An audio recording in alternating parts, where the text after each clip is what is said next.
हम लोग बिहार में 243 सीटों पर लड़ रहे हैं। मतलब जी, जिस तरह से आप गठबंधन की एकजुटता की बात कर रहे थे, तो आपको नहीं लगता कि आजकल चिराग पासवान जो बयानबाजी करते हैं वो कुछ और ही दर्शाता है, और उपेंद्र कुशवाहा आपके नेता भी इसके मतलब वो निंदा करते हैं इस तरह के बयानों की? हमारे नेता सुझाव दिए हैं सभी साथियों को कि कोई भी बात कहनी हो तो एनडीए गठबंधन के इंटरनल जो बैठक होती है उसमें आप रखिए। जिस तरह से छात्र डोमिसाइल नीति को लेकर भी मांग उठा रहे थे, टीआरई वो तो पूरा कर दिए ना। रिजल्ट। और बिहार झारखंड देख रहे हैं आप, मैं हूं आपके साथ सबा शाहिद शेख। मौजूदा समय में अगर राजनीति की बात की जाए तो इसमें चुनावी ऐलान और वादे तो बहुत होते हैं, लेकिन अगर बात साहित्य की जाए तो कहीं ना कहीं राजनेता इन सब से अब दूर नजर आते हैं। वो पहले का दौर था जहां नेहरू जैसे साहित्यकार भी थे, राजनीति में और भी बहुत लोग थे, लेकिन अब की राजनीति में जो हमारे साथ मौजूद हैं आरएलएम राष्ट्रीय लोक मोर्चा के प्रवक्ता रामपुकार सिन्हा जी, जो राजनीति के साथ साथ साहित्य का भी शौक रखते हैं, और उन्होंने बहुत सारी किताबें भी लिखी है। पहली पुस्तक उन्होंने लिखी है चंपारण सत्याग्रह और गांधी। दूसरी पुस्तक उन्होंने लिखी है सप्त क्रांति से संपूर्ण क्रांति तक, डॉक्टर लोहिया और जेपी। तीसरी पुस्तक उन्होंने लिखी है समाजवाद और राजनीति, किशन पटनायक। चौथी पुस्तक उन्होंने लिखी है शरद यादव, सड़क से संसद तक। तो चलिए रामपुकार सिन्हा जी से जान लेते हैं कि आखिर ये किताबें लिखने का शौक उन्हें कहाँ से आया, कहाँ से उन्हें प्रेरणा मिली। तो सबसे पहले उनका स्वागत करते हैं। रामपुकार सिन्हा जी, बहुत बहुत स्वागत है आपका। जी, नमस्कार आपको भी।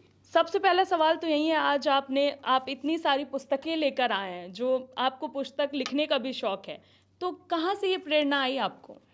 देखिए सबा जी, मैं जब छात्र जीवन में था तो मुझे साहित्य और लेखन से बहुत प्रेरणा मुझे मिली है, और मैं अपने छात्र जीवन से ही साहित्य लेखन में पढ़ने और लिखने का ज़्यादा शौक़ मुझे रहा। जब मैं छात्र युवा संघर्ष वाहिनी लोकनायक जयप्रकाश नारायण जी द्वारा स्थापित छात्र युवा संघर्ष वाहिनी का मैं सदस्य बना, फिर उसके बाद समता पार्टी का, छात्र समता पार्टी का मैं सदस्य बना। इसके बाद मैंने मूलतः सामाजिक और राजनीतिक क्षेत्रों में काम करने लगा।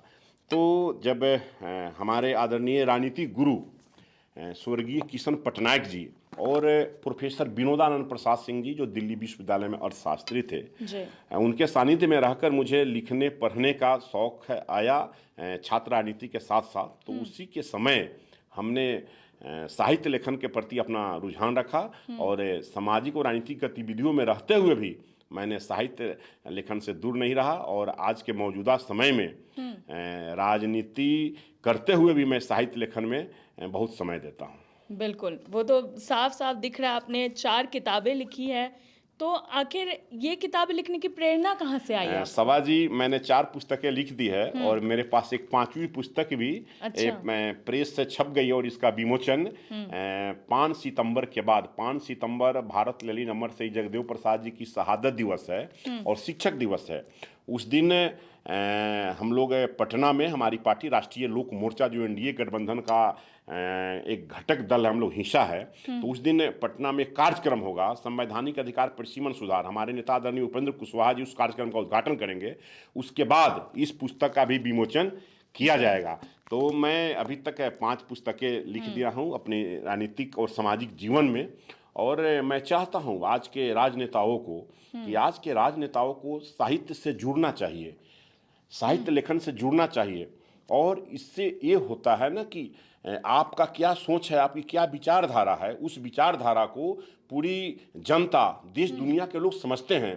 आज राजनेताओं के प्रति जो लोगों का नज़रिया घटता जा रहा है, जो मैं देख रहा हूँ, क्षेत्र में हम लोग रहते हैं, घूमते हैं, फिरते हैं, तो सभी लोगों को उसी नज़रिया से देखते हैं जो एक समय धन बल, बाहुबल का एक प्रतीक माना जाता था राजनेता। लेकिन धनबल और बाहुबल को अब दरकिनार करते हुए साहित्य बल को भी आज के राजनेताओं को अपने ज़िंदगी में उतारना चाहिए। और साहित्य लेखन, मैं बताना चाहता हूं कि आप बताए हैं कि पंडित जवाहरलाल नेहरू जी साहित्यकार लेखक थे, कहीं कोई दो मत नहीं है, लेकिन हमें राष्ट्रकवि डॉक्टर रामधारी सिंह दिनकर को भी नहीं भूलना चाहिए।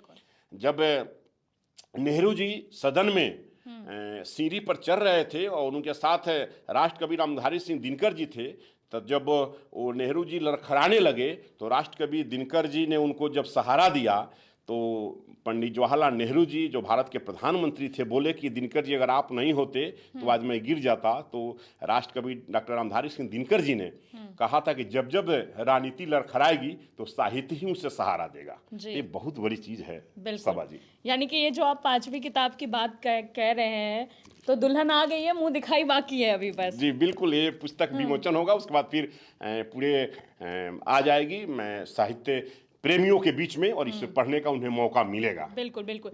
रामपुकार सिन्हा जी, एक बात बताइए, आपको नहीं लगता कि आजकल की राजनीति में जो विचारधारा है राजनेताओं की वो कहीं ना कहीं शून्य हो गई है? हाँ सभा जी, आपकी बातों से मैं पूर्णतः सहमत हूं कि आज की राजनीति में विचारधारा बिल्कुल समाप्त होती जा रही है। आज लोग अपने विचारधारा को, मैं ये बताना चाहता हूँ, जो विचारधारा होना चाहिए लोकतंत्र, समाजवाद, धर्मनिरपेक्षता, ये सब एक विचारधारा है। इस विचारधारा को आप कितना जनता के बीच तक पहुंचाते हैं, एक बहुत बड़ी चीज इसको मानी जाती है। आज के राजनेताओं को सिर्फ चुनाव जीतना है, धन बल अपना जमा करना है, अपना जिंदगी ऐशो आराम से जीना है, लेकिन आम जनता तक के बुनियादी सुविधाओं को कैसे पूरा करना है ये बहुत दूर होता जा रहा है। आज हम लोग जैसे लोग एक पत्रकारिता के जीवन से लेके शिक्षक की नौकरी के बाद हम लोगों ने राजनीति और समाज सेवा का करियर चुना अपना, और फिर साहित्य लेखन के प्रति हम लोग राजनीति में रहते हुए भी हम एक मिसाल देना चाहते हैं आज के राजनेताओं को, आपके न्यूज़ 24 बिहार झारखंड चैनल के माध्यम से, कि आज के राजनेताओं को भी पढ़ना चाहिए, अध्ययन करना चाहिए। जो राजनेता पढ़ेंगे, अध्ययन करेंगे, वही सदन में बोलने का काम करेंगे। जिस व्यक्ति को कोई ज्ञान नहीं होगा तो फिर वो सदन में किसी भी मुद्दे पर बहस नहीं कर सकता है। सभा जी बिल्कुल बिल्कुल। रामपुकार सिन्हा जी, जिस तरह से आजकल नेताओं की बयानबाजियां सामने आती हैं, आपको क्या लगता है अगर वो इन सब चीज़ों के साथ, साहित्य के साथ आगे बढ़ेंगे तो ये जो कुछ भी बयानबाजियां करते रहते हैं उसमें कम से कम ठहराव आएगा, वो नहीं होगा? बिल्कुल, विराम तो आएगी ही। और आज जो मौजूदा परिवेश में जो हम लोग देख रहे हैं, एक पार्टी के प्रवक्ता होने के नाते जब टीवी चैनल पर बैठते हैं, डिबेट में बैठते हैं तो अनर्गल बातें होने लगती है। तो जब चैनल पर बैठते हैं तो जो मुद्दा की बात है उस बात को रखिएगा, वो वहीं रख सकता है जो उसके बारे में अध्ययन करके आपके चैनल पर बैठता है। तो हम तमाम राजनेताओं को, चाहे किसी भी पार्टी के पदाधिकारी हो, किसी भी पार्टी के प्रवक्ता हो या राजनेता हो, कोई भी हो, कोई भी पदाधिकारी हो, उनको सबसे पहले अध्ययन करना चाहिए। चाहे वो सामाजिक अध्ययन हो, राजनीतिक अध्ययन हो, या किसी भी मामले में जब अध्ययन रहेगा तो किसी भी बात पर किसी का भी जवाब देने के लिए तैयार रहेगा। जब अध्ययन ही नहीं रहेगा, जिस व्यक्ति को नई आर्थिक नीति के बारे में जानकारी नहीं है, जिस व्यक्ति को अंतर्राष्ट्रीय मुद्रा कोष के बारे में जानकारी नहीं है, तो फिर वो बहस में क्या जवाब दे सकता है। इसलिए सभा जी, आज के राजनेताओं को साहित्य से भी जुड़ना चाहिए और अध्ययन से भी जुड़ना चाहिए। जी रामपुकार सिन्हा जी, आजकल ये भी देखने को मिलता है कि लोगों के सोचने समझने की क्षमता कहीं ना कहीं खत्म होते जा रही है, क्योंकि वो एक लिमिटेड हो गए हैं। तो जो वो सोच समझ के कर सकते हैं वो दूसरों को देखकर ही बस चल पड़ रहे हैं, उनको सही गलत का पता नहीं होता।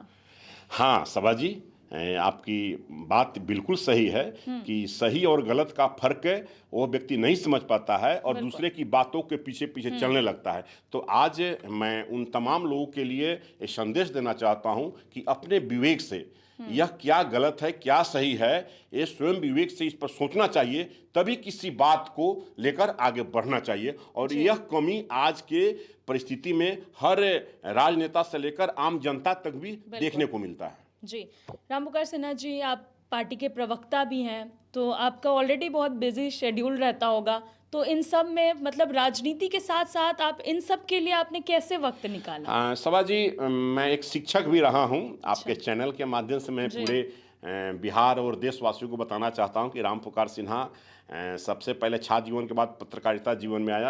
एक प्रखर पत्रकार के रूप में भी मैंने काम किया। प्रभात खबर जैसे समाचार पत्रों में मैंने पत्रकारिता की काम की। इसके अलावा बहुत सारे अखबार और पत्रिकाओं में मैंने काम किया। भी रहे हैं आप, जी, और मैं बिहार सरकार के सरकारी विद्यालयों में मैंने शिक्षक का भी काम 10 वर्षों तक किया है। उसके बाद फिर 2015 में इस्तीफा देकर मैंने बिहार विधानसभा का चुनाव लड़ा और बहुत अच्छी खासी वोट आया। इसमें कहीं कोई दुमत नहीं, जनता ने मुझे प्रेम स्नेह दिया, लेकिन थोड़ी वोट के कारण मैं चुनाव हार गया। लेकिन मैं ये बताना चाहता हूँ कि मुझे जब शिक्षा जगत से जुड़ने के बाद मैं चाहा कि भाई अगर हम एक शिक्षक के पद पर रहे हैं, कार्य किए हैं, तो अगर मैं राजनेता में हूँ तो मुझे लिखने के माध्यम से, अपनी लेखनी के माध्यम से जनता के बीच भी जो हमारा विचारधारा है, उस विचारधारा को जनता के बीच मुझे रखने का मौका मिलना चाहिए।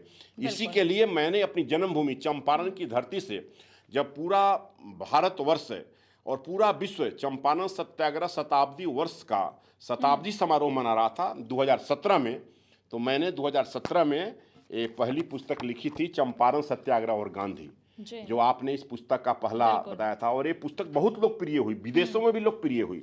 दूसरी पुस्तक मैंने प्रख्यात समाजवादी चिंतक डॉक्टर राम मनोहर लोहिया और लोकनायक जयप्रकाश नारायण जी की सप्त क्रांति और संपूर्ण क्रांति का जो विचारधारा था, उस विचारधारा पर लिखा, और ये भी पुस्तक बहुत लोकप्रिय हुई। मतलब इसकी डिमांड इतनी हुई कि पब्लिकेशन के तरफ से बहुत ज़्यादा डिमांड होने लगा।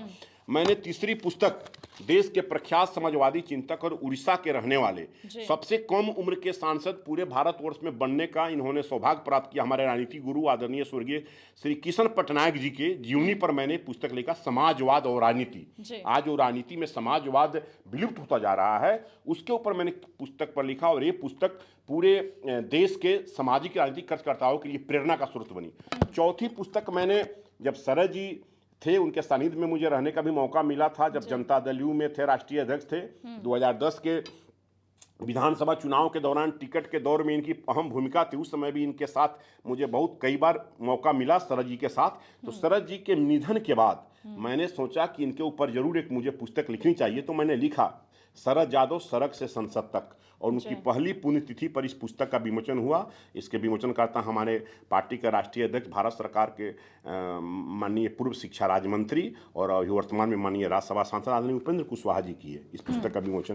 तो ये पुस्तक मैंने चारों पुस्तक लिखा, और सौभाग्य प्राप्त है सभा जी कि ये चारों पुस्तक, एक राजनीतिक कार्यकर्ताओं का लिखा हुआ पुस्तक को बिहार विधानसभा, बिहार विधान मंडल का जो पुस्तकालय है, उसमें चारों पुस्तक शोभा बढ़ा रही है। मैं आभार व्यक्त करता हूं बिहार के माननीय मुख्यमंत्री नीतीश कुमार जी का, जिन्होंने मेरी पुस्तक को बिहार विधानसभा में मंगवाकर और वहां के तमाम माननीय लोगों को, मतलब तमाम माननीय विधायकगण, माननीय बिहार विधान परिषद के सदस्यगण, सभी लोगों को पढ़ने के लिए मौका मिला। और ये मेरी 5वीं पुस्तक जो पब्लिकेशन से है, अभी मैं दिल्ली में हूँ और दिल्ली का पब्लिकेशन ने मुझे दिया है, इसका विमोचन होगा, अभी ये पैक है पुस्तक, और जब आएगा तो फिर मीडिया के सामने आएगी कि मेरी 5वीं पुस्तक कौन है, पूरा बिहार और देश की जनता जानेगी। तो समाज यही मेरा एक विचारधारा रहा है, और इसी विचारधारा को अपने लेखनी के माध्यम से भी जनता के समझ में रखता हूँ। बिल्कुल रामपुकार सिन्हा जी, आप साहित्य से जुड़े हुए इंसान हैं, बहुत अनुभवी इंसान हैं।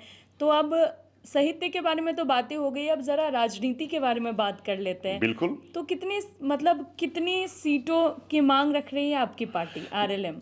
सभा जी, आप तो प्रश्न ऐसा किए, आपका राष्ट्रीय चैनल है न्यूज़ 24, एक जाने पहचाना भारत का चैनल है, लेकिन हम लोग बिहार में 243 सीटों पर लड़ रहे हैं। मतलब चाहे राष्ट्रीय लोक मोर्चा हो या भारतीय जनता पार्टी हो, चाहे जनता दल यू हो या लोक जनशक्ति पार्टी रामविलास हो या हिंदुस्तानी आवाम मोर्चा हो, ये पांचों पार्टी बिहार में एनडीए गठबंधन का हिस्सा है, और पांचों पार्टी 243 विधानसभा सीटों पर लड़ रही है। मतलब समझ गए आप कि इस बार बिहार में पार्टी नहीं, एनडीए चुनाव लड़ रहा है। बिल्कुल, वो तो है, पर कुछ तो मांगे होती है ना, क्योंकि सब पार्टी चाहती है उनका विस्तार हो। सभा जी, कुछ तो सोच रखा होगा आप लोगों ने। हमारे नेता, हमारे पार्टी के राष्ट्रीय अध्यक्ष आदरणीय उपेंद्र कुशवाहा जी बार बार कहते हैं, बार बार चैनल और पत्रकारों को बताते हैं कि इस बार कोई भी लोग, चाहे बड़ा पार्टी हो या छोटा पार्टी हो, एनडीए में सभी लोग मिलजुल कर चुनाव लड़ रहे हैं। तो इस परिस्थिति में सीट शेयरिंग का जहां सवाल है, एनडीए चुनाव लड़ेगी। हर क्षेत्र में चुनाव चिन्ह अलग अलग होगा, मतलब 5 चुनाव चिन्ह हैं।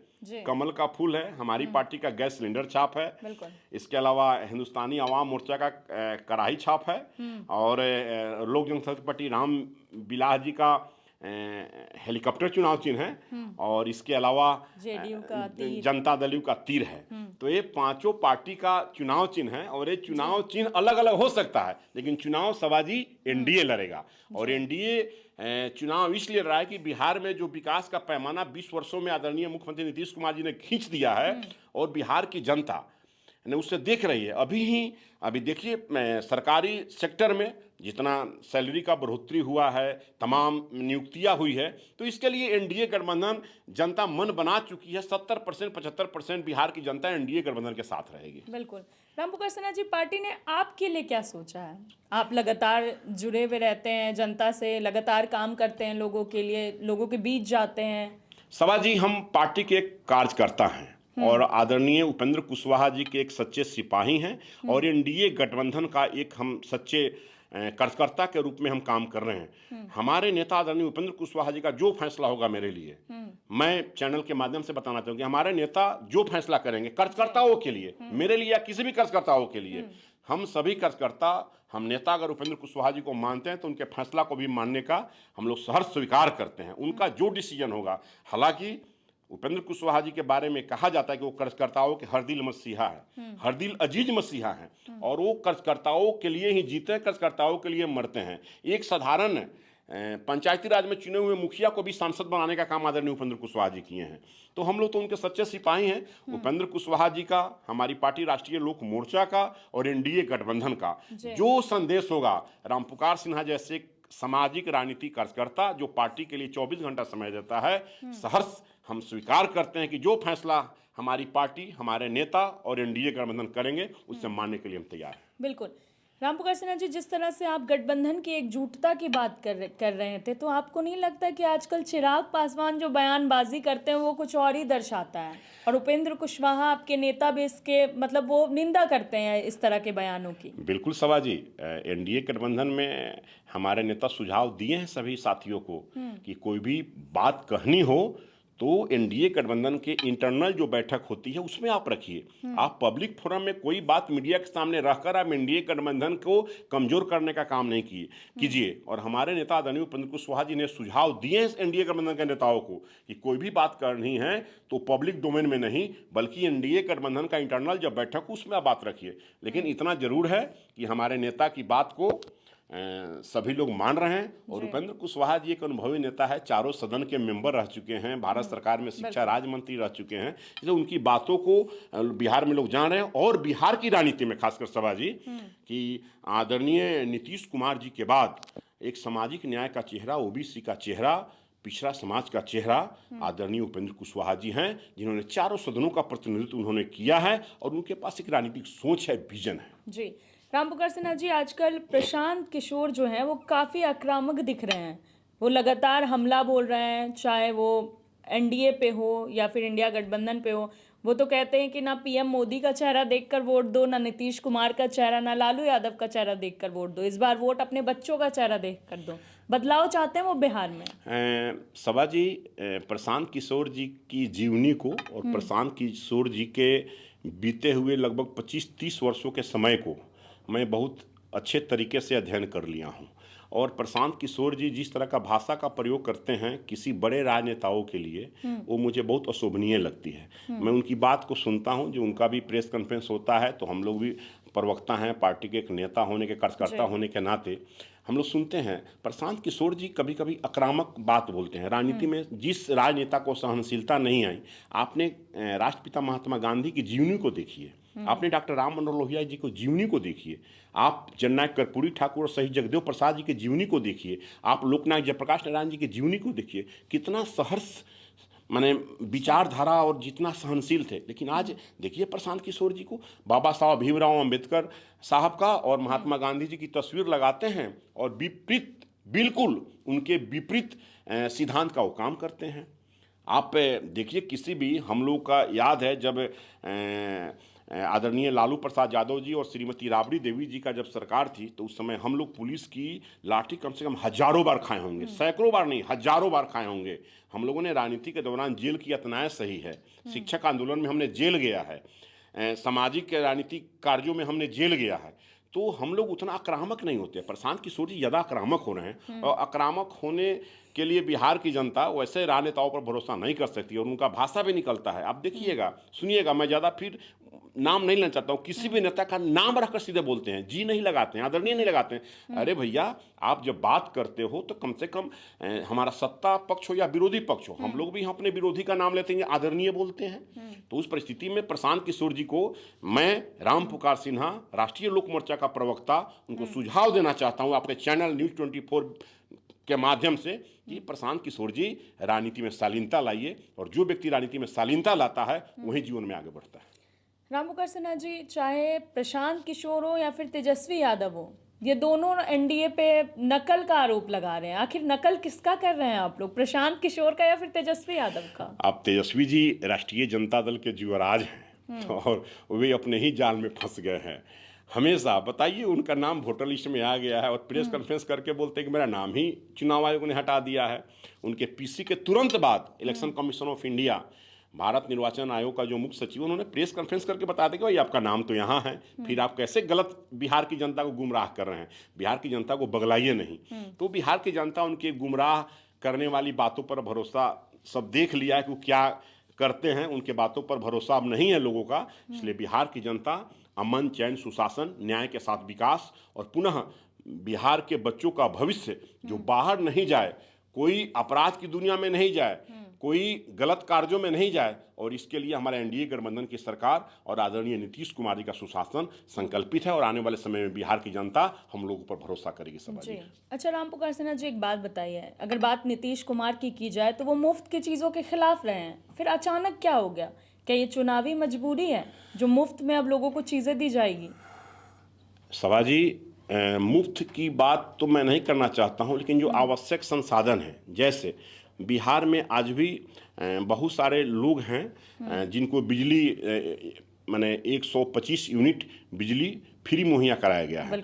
इसके अलावा जो लोग बिल उठाएंगे उनको मिलेगा। उसके लिए हमारी सरकार संकल्पित है कि कुछ मैं ऐसे लोगों को भी समर्पित करूं जिंदगी। अब मैं बतलाना चाहता हूं कि आज भी रसोईया जो विद्यालय में काम करती है, उसका बहुत कम सैलरी था, 50 रुपये था, उसको 100 रुपये किया गया। इसके अलावा आपको मैं शिक्षक भाइयों के बारे में बताना चाहूँ, उनकी भी सैलरी में बढ़ोतरी हुई है। इसके अलावे ममता कार्यकर्ता जो स्वास्थ्य केंद्रों में काम करती है, आशा कार्यकर्ता जो स्वास्थ्य केंद्रों में काम करती है, उन लोगों को वृद्धा पेंशन, विकलांग पेंशन, उसके बाद में आपको मैं बता दूं विधवा पेंशन, जिनके पति दुनिया में नहीं रहे, उसके लिए भी हमारी सरकार और माननीय मुख्यमंत्री जी संकल्पित होकर ये दिए हैं। तो ये एक क्या कहते हैं, इसको हम इस रूप में कह सकते हैं कि एक समाज सेवा के रूप में मदद करना हमारी बिहार सरकार कर रही है। बड़े बड़े लोग भी पैसा डोनेट करते हैं किसी को, तो वो मुफ्त का चीज़ उसको नहीं बोल सकते हैं। अगर मैं एक राजनीतिक सामाजिक कार्यकर्ता हूं, अगर मैं चुनाव लड़ रहा हूं, तो कम से कम कोई लोग आर्थिक सहयोग करते हैं, तो एक सहयोग के रूप में कहिए बिहार सरकार सहयोग कर रही है बिहार की जनता। बिल्कुल। राम पुकार सिन्हा जी, आप अभी शिक्षक आंदोलन की बात कह रहे थे, छात्र आंदोलन की बात कह रहे थे कि आपने भी अपने वक्त में बहुत आंदोलन किया है। जी जी, तो बिल्कुल। आपको नहीं लगता कि अब जो एसटीईटी को लेकर छात्र मांग उठा रहे हैं अपनी, उनकी मांग को सुना जाए? क्योंकि अगर बात जिस तरह से छात्र डोमिसाइल नीति को लेकर भी मांग उठा रहे थे, टीआरई वो तो पूरा कर दिए ना, रिजल्ट को भी लेकर, टीआरई 3 के सप्लीमेंट्री रिजल्ट को लेकर भी मांग उठा रहे थे, बट कोई सुनने नहीं गया था उनकी बातें। और आज फिर पटना में जोरदार प्रदर्शन हुआ, फिर से लाठी खाने पड़े हैं छात्र को। सभा जी, बिहार की सरकार ही और एनडीए गठबंधन की सरकार ही और आदरणीय मुख्यमंत्री नीतीश कुमार जी ही तमाम शिक्षक भाइयों को टीआर 4 और टीआर 5 के तहत हम बहाली करने जा रहे हैं। इसलिए बिहार का कोई भी हमारा छात्र जो बेरोजगार है वो बेरोजगार नहीं रहेगा। अगर बीएड पास कर लिया है तो उसको सरकारी शिक्षक की नौकरी मिलेगी। सभा जी, मैं आपके चैनल पर आज भी डंके के चोट पर मैं कहना चाहता हूं कि बिहार में बेरोजगारी नहीं रहेगी। रोजगार का नाम एनडीए सरकार और आदरणीय नीतीश कुमार रहेगा। लेकिन छात्र तो मांग कर रहे हैं कि टीआरई 4 के से पहले एसटीईटी की एग्जाम लिए जाए। छात्रों का अपना फंडामेंटल राइट है मांगना। सरकार भी अपनी सोच रही कि मुझे क्या करना है। सरकार अपने विवेक से, आप देखते थे ना टीआर 1, टीआर 2, टीआर 3 में कितने आंदोलन लोग कर रहे थे। हम सबका बहाली किए कि नहीं किए? हमारी सरकार बहाली की कि नहीं की? लेकिन छात्र आंदोलन से, शिक्षक आंदोलन से जुड़े हुए नेता है आप।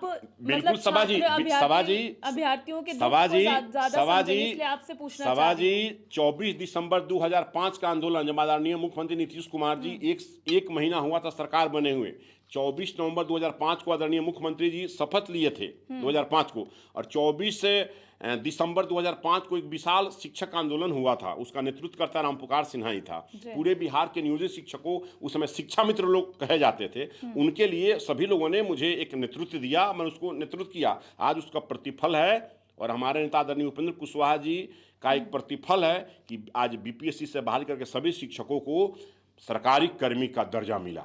एक सौभाग्य प्राप्त है हमारे बिहार के शिक्षकों को, जिसका मैं नेतृत्व किया। आज उनकी तमाम मांगे पूरी हुई। पहले वो कांटेक्ट पर थे, आज वो सरकारी शिक्षक का दर्जा कहलाने लगे। तो मैं उस आंदोलन का, विद्वानों के आंदोलन का मैं नेतृत्व किया हूँ। तो मुझे फक्र है, और इतना कह सकते हैं कि बिहार में कोई भी बेरोजगार नहीं रहेगा। जिसकी जितनी क्षमता रहेगी उसको उतना हम रोजगार देने का हमारी सरकार काम करेगी। चलिए ठीक है, रामपुकार सिन्हा जी, बहुत बहुत शुक्रिया आपका हमारे साथ जुड़ने के लिए। धन्यवाद सभा जी, आपने भी बहुत विशेष आभार करके साहित्य और शिक्षा पर और राजनीति पर बात की, इसके लिए बहुत बहुत धन्यवाद। बिल्कुल। तो सुना आपने राष्ट्र लोक मोर्चा के प्रवक्ता रामपुकार सिन्हा जी को, जिन्होंने अपनी पुस्तकों के बारे में बताया, और उनकी ये 5वीं बुक है जो अभी लॉन्च होना बाकी है। इसका इंतज़ार रहेगा हम सभी को। तो फिलहाल के लिए इतना ही। देखते रहिए न्यूज़ 24 बिहार झारखंड। नमस्कार।